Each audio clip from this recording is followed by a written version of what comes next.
À quoi ressemblait votre chambre d'enfant? Ne mentez pas, je sais qu'elle était sans dessus-dessous la plupart du temps. Maintenant, repensez à votre chambre une fois que vos parents vous avaient demandé de la ranger. Les livres sont sur les étagères, les habits dans l'armoire et les jouets dans le coffre à jouets. On peut même voir sur le lit deux doudous se faire un câlin. L'intérieur de vos os, c'est une chambre bien rangée nommée la moelle osseuse.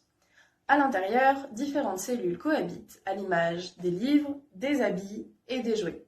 Elles communiquent même entre elles, comme les doudous qui se font un câlin. Et cet ensemble permet la production de votre sang.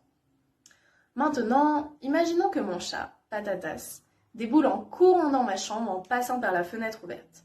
Elle renverse les livres, mélange les habits, bref, désorganise toute ma chambre. Eh bien, ce que montre ma thèse, c'est qu'il se passe la même chose dans le corps des enfants atteints de neuroblastome métastatique. Ce mot barbare, neuroblastome, il désigne un cancer tout aussi barbare dont les chances de survie sont de seulement 40%. Il s'installe sournoisement le long de la colonne vertébrale et finit souvent par envahir la moelle osseuse et y mettre le bazar. Alors oui, on peut toujours faire sortir le chat. Et évidemment, les médecins vont traiter les patients pour éliminer le cancer.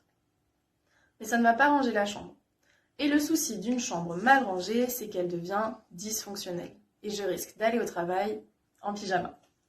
D'autant plus que, oui, le chat est sorti, mais la fenêtre est encore ouverte, laissant la possibilité à un autre animal d'entrer dans ma chambre. Mon hypothèse, c'est que le bazar laissé par le neuroblastome pourrait maintenir la fenêtre ouverte et favoriser l'apparition d'un second cancer, la leucémie. Le but de ma thèse, c'est de regarder à quoi ressemble la moelle osseuse lorsque le neuroblastome y entre, mais aussi une fois que les traitements l'ont supprimé. Pour ce faire, lorsque les médecins prélèvent de la moelle osseuse aux patients pour réaliser leur diagnostic ou évaluer l'efficacité des traitements, ils m'en donnent un peu. Je passe cette moelle dans une machine appelée cytomètre de flux qui me donne une image des cellules qui la composent. Avec ça, je regarde si la moelle a changé, si le cancer y a mis le bazar. Où sont maintenant placés les jouets? Est-ce qu'il manque des livres? Est-ce qu'il y a un autre animal à la fenêtre? Mais je regarde aussi si la moelle est encore fonctionnelle, si elle peut encore bien produire du sang.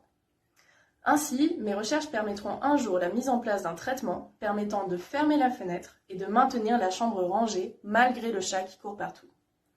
Mon but, c'est finalement que les parents des enfants malades puissent leur dire encore très longtemps « range ta chambre ».